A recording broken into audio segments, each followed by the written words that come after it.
What's up, everybody? ICNV Drives Edition. Hit that like and subscribe button. Today, I'm gonna get into a video for a friend. I think you guys know him if you watch the channel well enough. It's my boy DJ Elevate. He's doing some work on Harvey Dent, or should I say the Z, aka formerly known as Harvey Dent. We'll get a video coming your way so you can understand what that truly means. But for the moment, he's doing some modifications to his Z, and he said once he gets done with these modifications, he's not sure if he wants to daily the Z anymore. So now we've been into conversations about him possibly getting a lease for a daily driver. I think that's a smart way to go, especially if you do it correctly. So we've been in talks about him leasing a couple vehicles: a Toyota Camry, a Toyota Corolla, a Nissan Altima, and believe it or not, a Kia K5.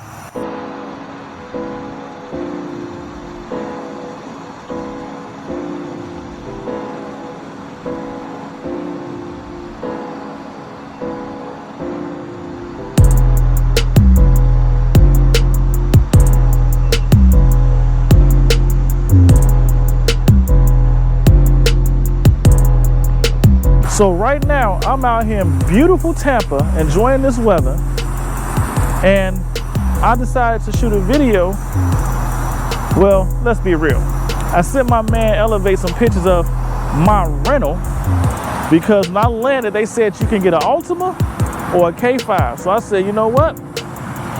Let me get a K5. And not only do I want a K5, can I kind of get the most basic K5 you got, because that's what he's talking about renting. Or leasing, should I say. He's talking about leasing a basic K5 so he can get it for as cheap as possible. So when I sent Elevate these pictures of this car, you know what he said? Say, hey man, do me a favor. Why don't you shoot a video on the K5 and give me some more information about it so I can truly see if it's a vehicle I want to lease.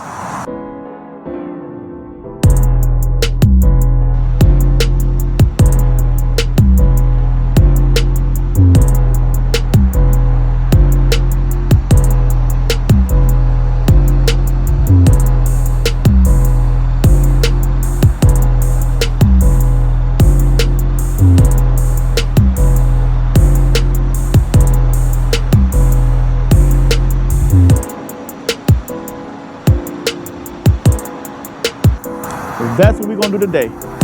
So stay tuned as we're about to get to this Kia K5.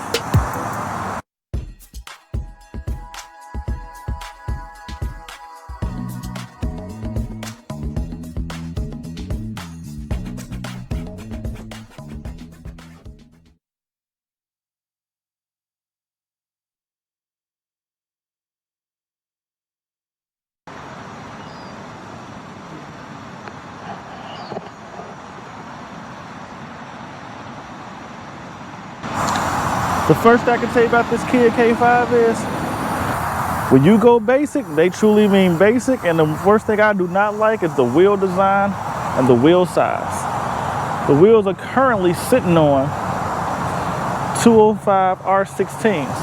I can't even tell you the last time I saw an R16 or a 16-inch wheel on anything that I've driven or even thought about driving. But what I will say is that I'm starting to realize in 2021, every brand is starting to offer a color that has some form of color changing aspects to it. This Kia color right now, and I'll put up the name of the color in the description.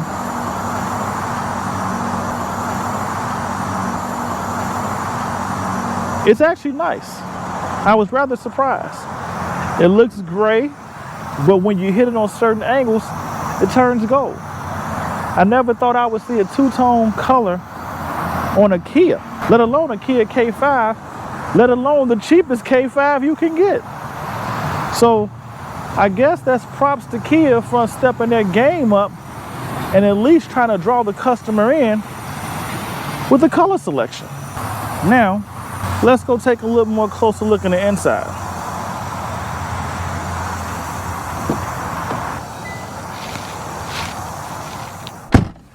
like I said before, this is a rental.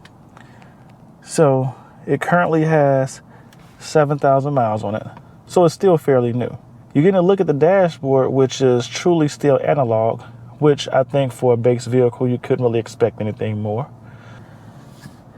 All the control functions seem to be clearly marked and pretty much as well placed as you could expect. Now, one thing about this K5, which I think is actually nice, is it actually came with lane departure.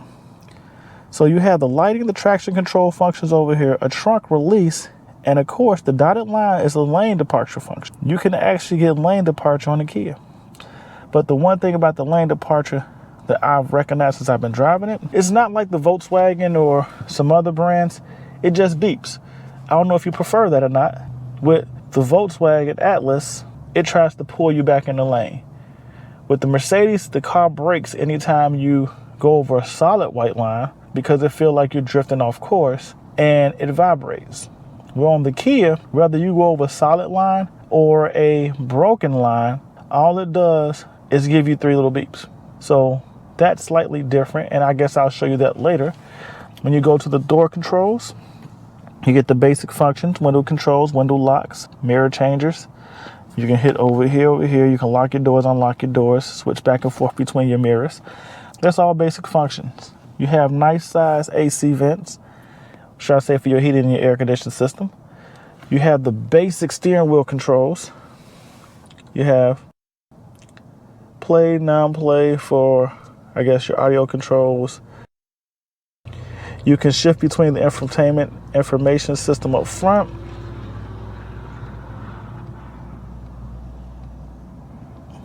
All by the flick of this finger here. You can change back and forth between them. Here's your cruise control button. Here's your different standard functions. You can see normal mode, drive mode, things of that nature. So all that can be controlled by these buttons over here. And then when you get over here, you have your phone connection, because at this point in time, Bluetooth has just become a standard option for everybody. You can control your volume. You can talk to the car and end your phone calls and so forth. Of course, the horn, basic horn functions. And then we come over to the screen. Now, the screen is actually not that bad, but I know my boy DJ Elevate's going to complain, because if you remember what he said, he hates anything that looks like a tablet sitting on a dashboard. And to me, this doesn't get more tablet on a dashboard than you can possibly see on a car design. But again, it's basic functions. Your volume. You can set your favorite, the media. You can go back and forth, control it. You can add your phone to the car and so forth. Custom modes. Media different sources. You can scroll through. You can go up, you can go down. Set up different functions. You can touch screen it. You can go to the vehicle info. You can customize that. Your climate. So basic functions. I mean, Kia, you can add devices. You get your general settings. So you even have Wi-Fi, which I think that's nice. So for all the people that didn't know, the Kia K5 comes with a Wi-Fi package. You may have to pay a little extra for it, but it definitely comes with its own Wi-Fi package. That is nice to know.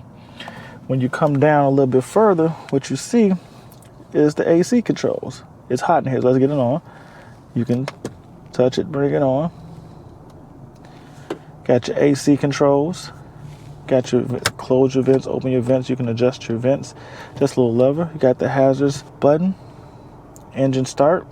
Of course, we have the vehicle start when you got in. The sound system doesn't seem that bad. I forgot to mention that. But pretty much these are your basic AC, heating and air conditioning controls.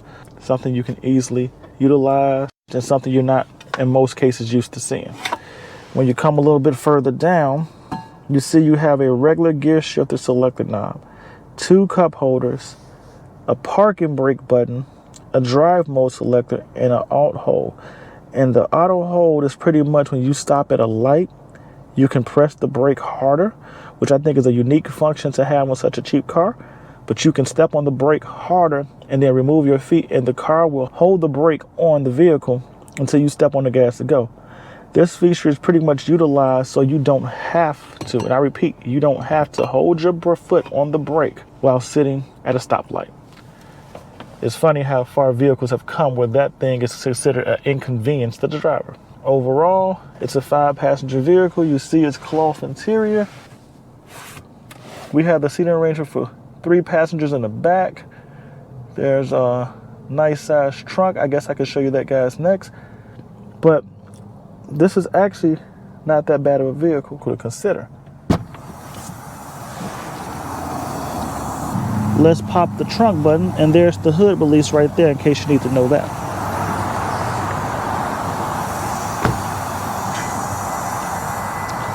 So as we go around to the back of the trunk, there's no automatic features, but what you do see is levers to pull so you can let the split fold back seats down. And yes, they are 60-40. 60-40 means 60% of one side goes down, 40% of the other. It's a nice full-size trunk, so you can get a lot of space in here.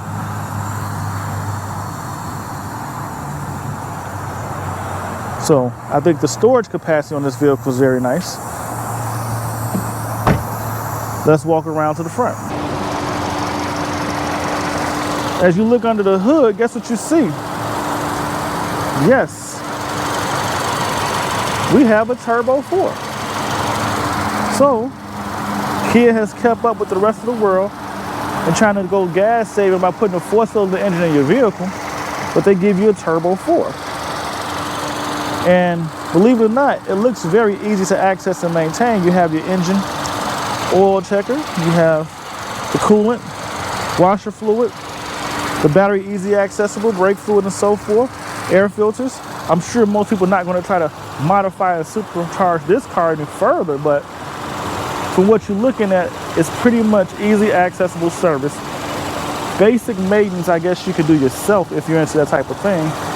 Now, by the way, if there's anybody else out there looking for a Kia or wanting information on the Kia K5, by all means, drop me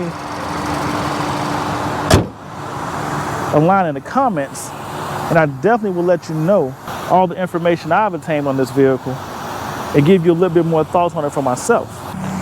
A lot of these air vents aren't real. They're just there for show, designed to make you feel the vehicle look more sportier and attractive to the public. It pretty much has the basic brakes. You don't get anything extra.